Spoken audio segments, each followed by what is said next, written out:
So Terasa Palacio is when we open up our gates of Malacanang for everyone for Christmas.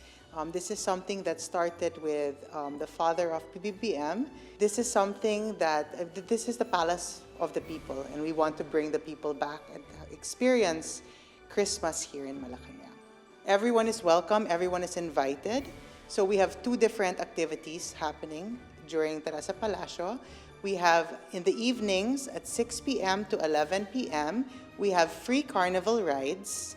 So everyone is welcome to come and partake in the rides. We support the local businesses. So the different local businesses have set up different booths, and this is all for sale here, and all the proceeds go directly to them. So there's also Simbang Gabi that starts at 4:30 a.m. to 6 a.m.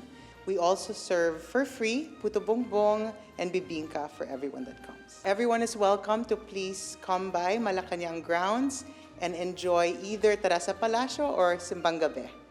Enjoy po ako, masaya po ako. Ayun lang po. Maraming salamat po, Merry Christmas. Masaya po kami ng mga kaibigan po namin. Nagpunta po kami sa Malacanang po. At maraming salamat po, Pangulo. Merry Christmas. Masaya po, tsaka nakaka-heal ng inner child. Yes! Maraming salamat po and Merry Christmas!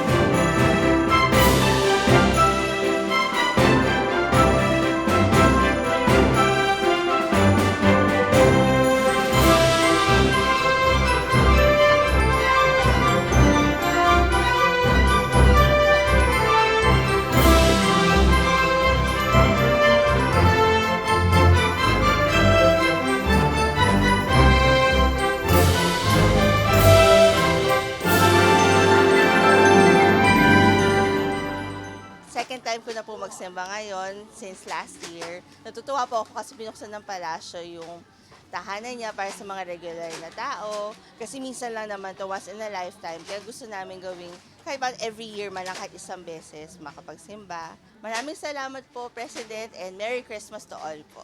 Siyempre naman, napaka-bless po talaga. Kasi itong taon na to, pagkakataon na makapasok po tayo sa Malacanang.